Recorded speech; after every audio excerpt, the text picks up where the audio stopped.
What demands did Descartes make on justifying beliefs? The highest.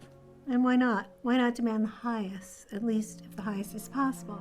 And one can't know if it is without first giving it a try. If it is possible, then accepting anything less could be regarded as epistemological laziness, indicating a tepid engagement with truth. Knowledge, remember, is justified true belief.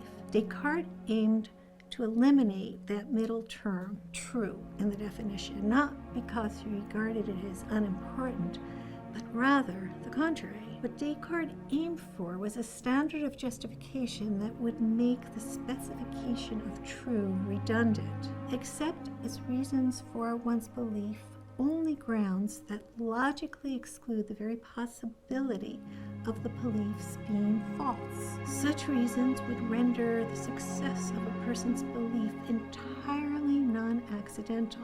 Recall Dr. McX of the last chapter. Given Dr. McX's reasons for believing that there's life elsewhere in the universe, all the carefully assembled empirical data that she adduced as evidence for her belief, remains a distinct possibility that the belief is false, that the vast stretches of our universe are, despite the good reasons of Dr. McX, devoid of life. Her reasons don't exclude the possibility of falsity. No good, Dr. McX. Not at least according to Descartes. Descartes adopts a method of radical doubt in order to locate the first proposition that will meet his high standards of justification. If there's any way at all for him to still doubt the truth of his belief, any logically possible circumstance he can dream up, no matter how improbable it is, that is consistent with the reason he believes, but would render that belief false, then he will withhold his belief. He's only going to accept propositions which are, on the basis of his reasons, indubitable. This is a word he uses again and again, indubitable. This is what he tells us in his famous work, Meditations on First Philosophy. Eventually, he ends up in the service of his method of doubt, supposing that there's an evil demon who is fabricating the content of all of his experiences, everything that he sees, hears, touches, smells, tastes, duping Descartes into believing that he lives in a world of physical objects of various sizes and shapes and positions in space. The mere possibility of such a falsifying source of all one's empirical ideas, a possibility which can't be ruled out on the basis of any one of those empirical ideas, is enough to render dubitable any belief that's based on empirical information. It's at this point that Descartes announces that if he can find any proposition that still can't be doubted, even assuming the falsity of all his sensory input, then that will be awesome. It will be awesome not just because he'll at last have found a proposition that passes the standard of justification, but even more awesome, he'll have discovered a cognitive faculty entirely independent of the senses for discovering truths about the world. Which brings us to that second fundamental question of epistemology, which so far we've been ignoring, namely, how do we acquire knowledge? Descartes is going to prioritize the faculty responsible for providing him the justification for his first indubitable proposition. But first, Descartes has to produce this indubitable proposition of his. Descartes' first proposition can be written in one word in Latin, sum, which means I am, I exist. It's the first person present tense existential assertion. I exist. It's an interesting proposition, what philosophers and linguists call an indexical proposition, which means that the meaning changes depending on the circumstances of its utterance, such as who says it, or when it is said, or where it is said.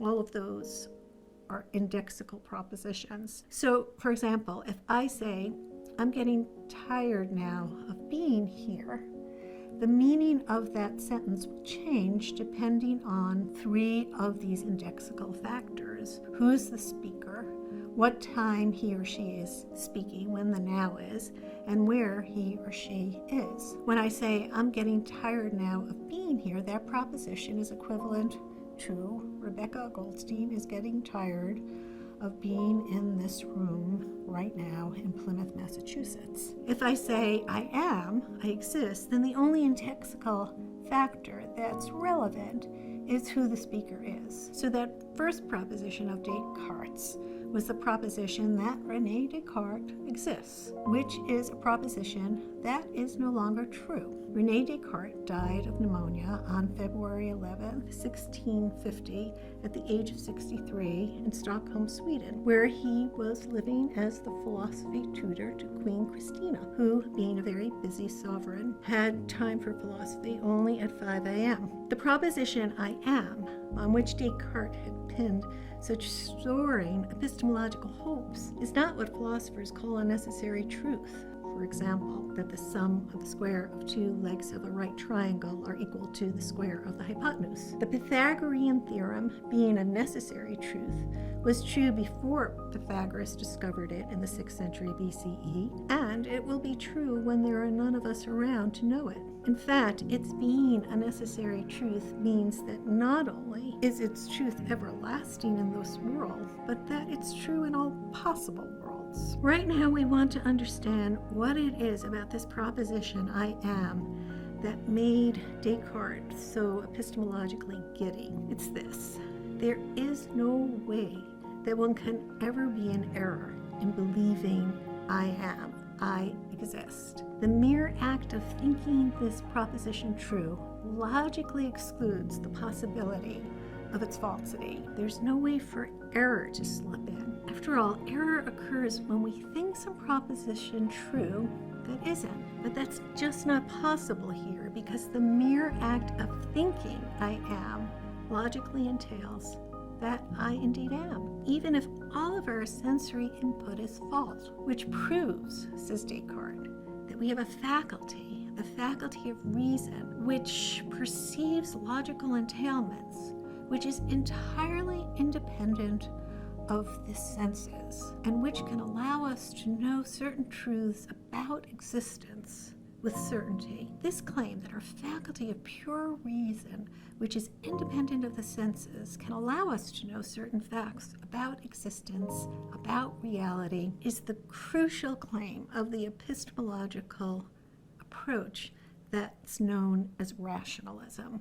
Rationalism had its heyday in the 17th century, its leading thinkers being the Catholic Frenchman René Descartes, the Dutch excommunicated Jew Baruch Spinoza, and the Protestant German Gottlieb Wilhelm Leibniz, all contemporaries of each other. However, there are still significant thinkers who feel the pull of rationalism, although rationalism with a difference. Noam Chomsky, for example. The epistemological approach that is competitor to empiricism, which denies that crucial claim of rationalism, is empiricism. Empiricism claims that the only propositions that we can derive from pure reason are empty tautological propositions, propositions that depend either on semantics, such as all unicorns have one horn, or on logical form, such as if it's raining, then it's not the case that it's not raining. An instance of the general logical truth that if P, then it's not the case, then not P. Such propositions, which are all that the faculty of reason is capable of yielding, at least according to empiricism, have no implications regarding matters of fact or existence. That proposition about unicorns is true even though there are no unicorns. And the logical proposition, if it's raining, then it's not the case that it's not raining, doesn't tell us whether to bring along an umbrella or not. These two epistemological approaches yield different answers regarding all three of the fundamental epistemological questions, namely, what is knowledge, what's required for knowledge, how do we acquire knowledge, and what are the limits of knowledge?